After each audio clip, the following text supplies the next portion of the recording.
अस्सलाम वालेकुम नाज़रीन, मैं हूं एडी मलक और आज फिर एक बार मुरीदके की धरती जो है वो खून से रंग दी गई है।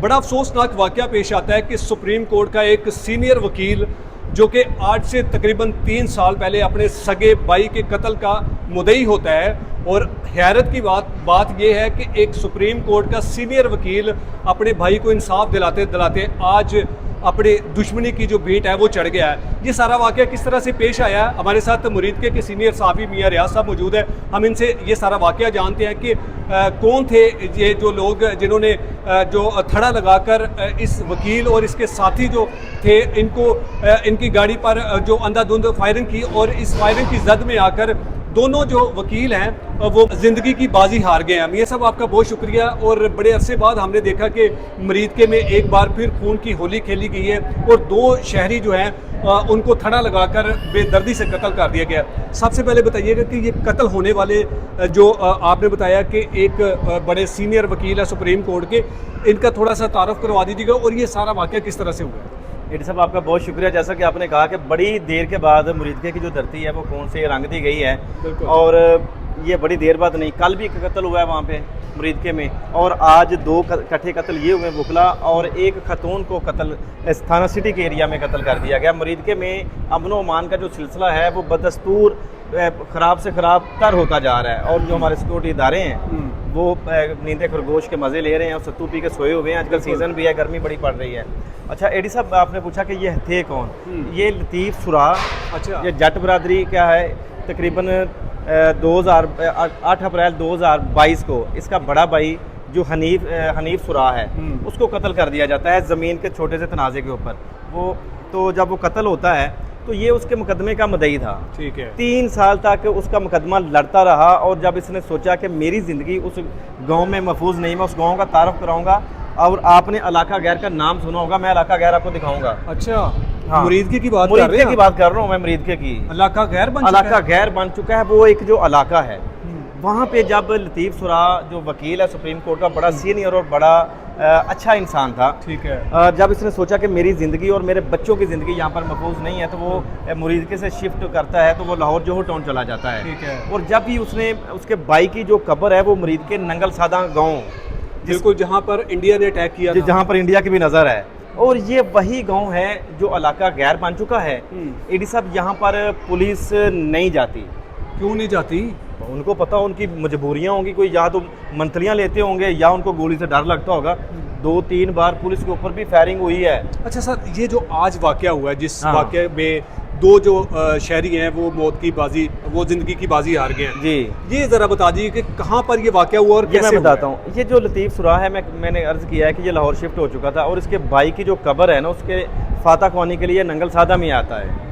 तो जब भी आता था और आके ये पुलिस को कॉल करता था कि भाई मेरी जान को खतरा है, ऐसा करें कि मेरे साथ कोई पुलिस जो गार्ड हैं वो दे दें। ठीक है, तो पुलिस गार्ड साथ में भेज देती थी। आज न जाने क्या ऐसी वजह हुई है, और बताया जाता है कि किसी शख्स ने इसे कॉल किया उस गांव से। अच्छा, तो पता नहीं किसने कॉल किया, वो तो पुलिस अपने इन्वेस्टिगेशन में पता करेगी, CDR में खुलवाएगी किसने कॉल की, और फिर ये गाँव में जाता है तो घर वालों को भी नहीं बताता।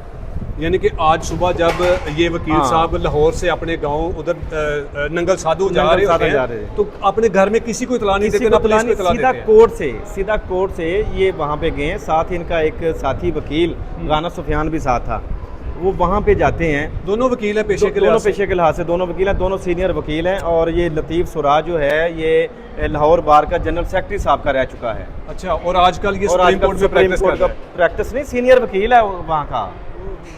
और जो दूसरा वकील है वो भी लाहौर बार का जो है वो मेंबर है। तो ये कितने बजे का टाइम था जब ये 3 बजे का टाइम था। वो वहाँ से कोर्ट से फारग होके ये मोटरवे जो करशी इंटरचेंज है वहाँ से उतरते हैं, सीधा जो नंगल सादा से को रास्ता जाता है वहाँ पे जाते हैं। अच्छा, और इसके भाई जो राना सुफियान, उसने कॉल की कि मेरे भाई मुझे गाड़ी की ज़रूरत है, तो आप कहाँ पे चले गए?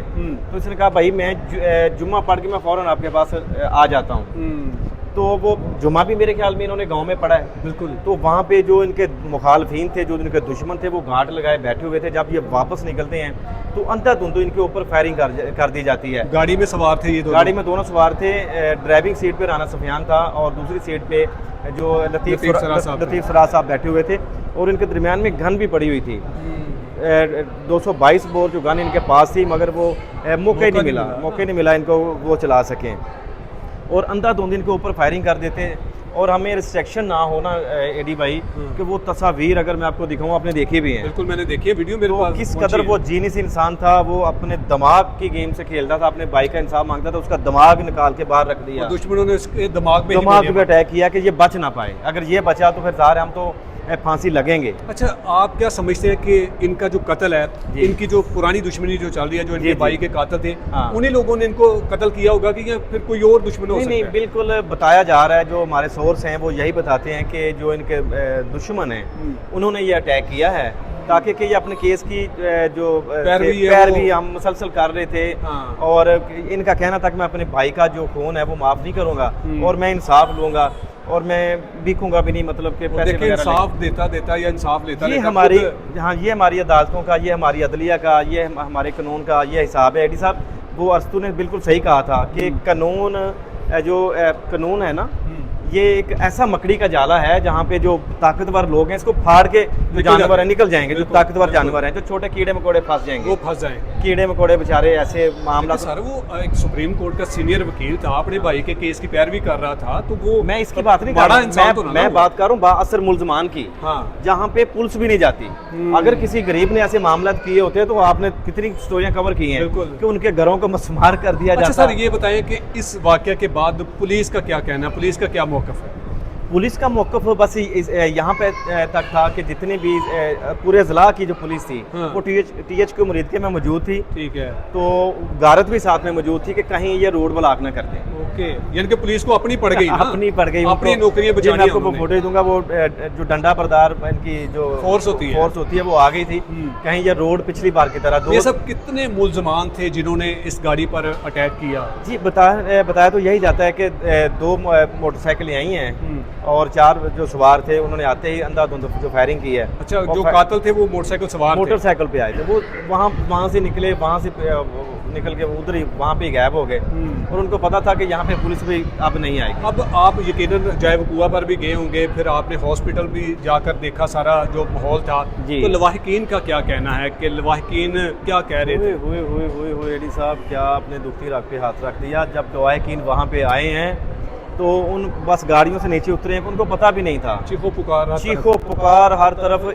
ये लतीफ़ सुराह की दुनिया में एक बहन थी, सिर्फ एक बहन थी। वो अब कह रही थी कि मेरे बाप का घर ख़त्म हो गया और इससे पहले उसका एक भाई मर्डर कर दिया गया। आज ये कह रहे कि मेरे वीर दा वेड़ा मुक गया है, मेरे प्यो दा वेड़ा ही मुक गया है। मैनू सुनन वाला कौन है? मैं कली किन्ना को रोवांगी, मेरे नाल मिल के रोवो सारे, मेरा दर्द घट करो।